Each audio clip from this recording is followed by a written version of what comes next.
अस्सलाम वालेकुम दोस्तों, मेरा नाम है असीब शफ़क़त और आप देख रहे हैं हंसी टीवी। ज़मीन के साउथ पोल में वाक़या दुनिया का सबसे वीरान और मुकम्मल तौर पर बर्फ़ के ग्लेशियर से ढका हुआ एक अलग जहान अंटार्कटिका, जहाँ का टेम्परेचर -90 डिग्री सेंटीग्रेड तक पहुँच जाता है। इस कदर शदीद सर्द मौसम और रास्तों की गैर मौजूदगी से इंसानों की आमद के लिए दुनिया की सबसे मुश्किल तरीन जगह बना देती है।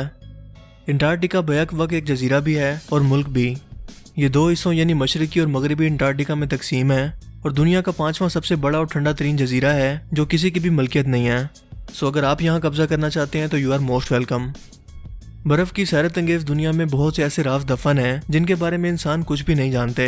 इसीलिए तमाम तर मुश्किलात के बावजूद दुनिया के 10 से 15 साइंटिस्ट ही यहाँ पर आर्जी तौर पर रिसर्च के लिए मौजूद हैं और ये जानने की कोशिश कर रहे हैं कि बर्फ़ की इस दुनिया के अंदर ज़िंदगी भला कैसे चल रही है।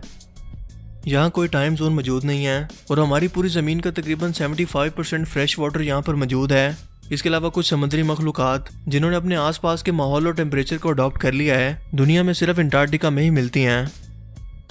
अगर बर्फ़ से भरे इस बहुत बड़े इलाके को एक लफ्ज़ के अंदर एक्सप्लेन करने को कहा जाए तो आप इसे बर्फ़ का एक बहुत बड़ा ग्लेशियर कह सकते हैं, जो 14 मिलियन स्क्वायर किलोमीटर के रकबे पर फैला हुआ है, जहाँ ना तो सूरज की धूप पड़ती है, ना सब्ज़ा है और ना ही ज़मीन दिखती है।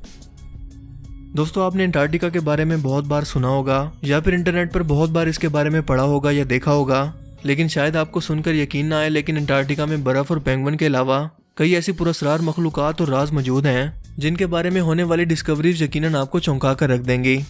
सो अगर आप भी इस बर्फ़ की दुनिया में मेरे साथ विजिट पर जाना चाहते हैं तो सीट बेल्ट बांध लें और चलिए स्टार्ट करते हैं। Number 1, underground lakes. ऊपर से देखने पर अंटार्कटिका में सिर्फ बर्फ के सिवा कुछ नजर नहीं आता, लेकिन दर हकीकत इसके नीचे एक ऐसी पुरस्कार दुनिया आबाद है जो कई कदीम राजों को छुपाए हुए है, क्योंकि यहाँ बर्फ के नीचे ज़ेरे ज़मीन पानी की नदियाँ मौजूद हैं जो कि साइंटिफिकली तौर पर बज़ाहिर तो नामुमकिन है, लेकिन पानी के प्रेशर और ज़मीन के गर्म कोर के टेम्परेचर की वजह से इस पानी का टेम्परेचर नॉर्मल रहकर यहाँ समुद्री ज़िंदगी के वजूद को रहने के काबिल बनाता है, जो कि कुदरत का एक निज़ाम है। इस पूरे इलाके की सबसे बड़ी लेक वोस्टेक है, जो 4 किलोमीटर बर्फ की लंबी तह के नीचे मौजूद है और ये कनाडा की लेक ओंटारियो के बराबर है। यहाँ ज़ेरे ज़मीन ऐसी नायाब मछलियाँ, बैक्टीरिया और पुरस्कार मखलूक़ात मौजूद हैं जो पूरी दुनिया में कहीं और मौजूद नहीं है, और इसकी वजह यही है कि यहाँ पर मौजूद मखलूक़ात ने अपने आसपास के टेम्परेचर को अडॉप्ट करने के बाद यहाँ पर रहना सीख लिया है, और साइंटिस्ट इन मखलूक़ात पर रिसर्च करने के बाद ये सब कुछ जानने की कोशिश कर रहे हैं कि आज से करोड़ों साल पहले हमारी ये दुनिया भला कैसी होगी। Number 2, blood waterfalls. जैसे कि नाम से ही जाहिर है कि खूनी पानी का झरना। 1911 में एक ऑस्ट्रेलियन जियोलॉजिस्ट अंटार्कटिका की सैर पर निकले और अपने सफ़र के दौरान इन्हें अचानक इस वाटरफॉल के पास से गुजरने का इत्तेफाक हुआ, जो दिखने में ऐसा लग रहा था जैसे बर्फ़ से खून का फुवारा फूट रहा हो। शुरू में साइंटिस्ट का ख्याल था कि शायद ऐसा यहाँ पर सुर्ख रंग की पाई जाने वाली मछलियों की बदौलत हो रहा हो, मगर मजीद तहकीक से ये पता चला कि ऐसा दरअसल इस पानी में मौजूद आयरन ऑक्साइड की बहुत ज़्यादा मिकदार से मुमकिन हो रहा है। लेकिन असल सवाल तो ये था कि इस पानी के अंदर मौजूद मछलियाँ और बाकी जानदार अपनी ज़िंदगी यहाँ कैसे गुजार रहे हैं, और इसी पर मजीद रिसर्च आज भी जारी है।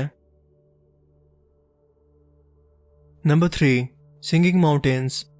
अंटार्कटिका के बुलंदोबाला ग्लेशियर्स के ऊपर से गुजरते हुए अगर तेज़ हवा चल रही हो या हवा का प्रेशर बहुत ज़्यादा हो तो वाइब्रेशन रिकॉर्ड करने वाली डिवाइस अजीबोगरीब तरह की आवाज़ों को रिकॉर्ड करती है, और ये आवाज़ें जगह और मौसमी हालात के मुताबिक बदलती रहती हैं, क्योंकि कहीं तो ये आवाज़ें औरत के रोने जैसी आवाज़ों को पैदा करती हैं तो कहीं हड्डियों के टूटने जैसी, जो कि सुनने में शायद साइंस फिक्शन ही मालूम होती हैं, लेकिन ये हकीकत है जिसे हर शख्स एक डिवाइस की मदद से ऑब्जर्व कर सकता है। Number 4, hidden mountain. अंटार्कटिका जैसे इलाके में बर्फ़ की तह के नीचे कोई पहाड़ी का दरियाफ्त होना कोई हैरत की बात नहीं है, लेकिन जब ये माउंटेन रेंज यूरोप के एल्फ पहाड़ी सिलसिले के बराबर हो तो यकीनन ये एक बहुत बड़ी खोज है। 1950 के अंदर बर्फ की मोटी तह के नीचे गम्बस्टिव माउंटेन रेंज की दरियाफ्त हुई, जो 2700 मीटर ऊंची और 1200 किलोमीटर लंबी है। लेकिन इससे भी ज़्यादा हैरानगी की बात तो यह है कि साइंटिस्ट को इस पहाड़ी सिलसिले की जांच पड़ताल से यह पता चला कि यह तकरीबन 1 मिलियन साल पुरानी है। लेकिन जियोलॉजी के कानून के मुताबिक आमतौर पर यह पहाड़ियाँ वक्त के साथ कोलिजन की वजह से छोटी होकर ख़त्म हो जाती हैं, लेकिन इन पहाड़ियों को बर्फ़ की तह ने बचा कर रखा, वरना यह भी आम पहाड़ियों की तरह 400 से 500 मिलियन साल के बाद ख़त्म हो जाती। Number 5, elongated sculls. 2014 में अंटार्कटिका के अंदर 3 अजीबोगरीब किस्म के ह्यूमन स्कल्स की दरियाफ्त हुई, जिसे इंसानों के सबसे पुराने रिमेन्स भी कहा जाता है, और इनका नाम इलॉन्गेटेड स्कल्स रखा गया।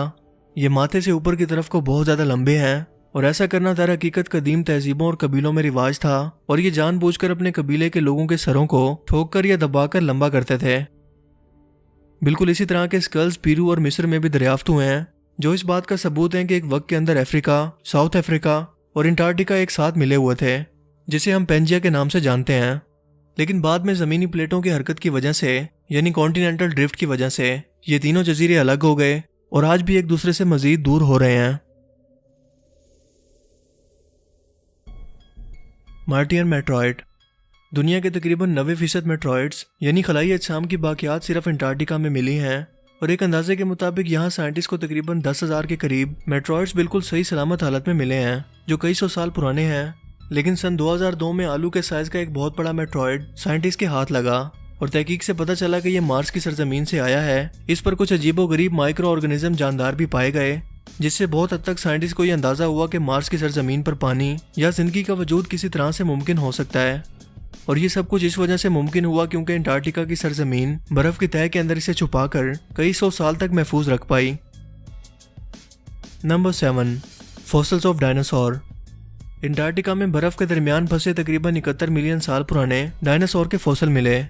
ये डायनासोर की वो किस्में थी जो पानी में रहने के काबिल थीं, जिसमें मोनोसोरस, प्लोजियोसोरिस और मेगलाडोन शार्क भी शामिल हैं। जिससे ये पता चला कि अंटार्कटिका का ये सर्द मौसम हमेशा से ऐसा नहीं था, बल्कि ये एनवायरमेंटल बदलाव का नतीजा है। और आज से करोड़ों साल पहले यहाँ टेम्परेचर नॉर्मल या गर्म था, जिसकी बदौलत इसकी ज़मीन पर जिंदगी फल फूल रही थी। लेकिन फिर अचानक एक धमाके से यहाँ पर सब कुछ खत्म हो गया और ज़मीन ने बर्फ़ की चादर ओढ़ ली। लेकिन दर हकीकत ये बदलाव हुआ कैसे, इस पर मजीद तहकीक करने के लिए साइंटिस्ट आज भी इस पर खोज कर रहे हैं और उम्मीद है कि हमें मुस्तकबिल के अंदर ऐसे राज जो इसकी सरजमीन के अंदर दफन है ज़रूर जानने को मिलेंगे। और इस ज़मीन के बनने से लेकर आज तक के मौजूदा ज़मीनी हालात को समझने के लिए इंसानों को मजीद कामयाबी मिलेगी। तो दोस्तों, आपको अंटार्कटिका के बारे में सबसे अमेजिंग फैक्ट कौन सी लगी और क्यों, और क्या आप इस जगह पर विजिट करना चाहेंगे? अपनी कीमती राय का इजहार कमेंट सेक्शन में ज़रूर कीजिएगा। और अगर आप मुझे पर्सनली इंस्टाग्राम पर फॉलो करना चाहते हैं या कोई मैसेज भेजना चाहते हैं तो उसका लिंक मैंने डिस्क्रिप्शन में डाल दिया है, वहाँ से आप मुझे कॉन्टैक्ट कर सकते हैं, क्योंकि बहुत लोग इसके बारे में डिमांड कर रहे थे। सो आपकी रिक्वेस्ट पर मैंने इसे ऐड कर दिया है। अगर आपको ये वीडियो अच्छा लगा तो इसे लाइक कीजिए और मज़ीद इस तरह के इन्फॉर्मेटिव वीडियोस के लिए इस चैनल को ज़रूर सब्सक्राइब कीजिए। अब मैं मिलूंगा आपसे एक नई इंटरेस्टिंग वीडियो में। तब तक के लिए अपना बहुत सा ख्याल रखिएगा। Thanks for watching this video. अल्लाह हाफिज़।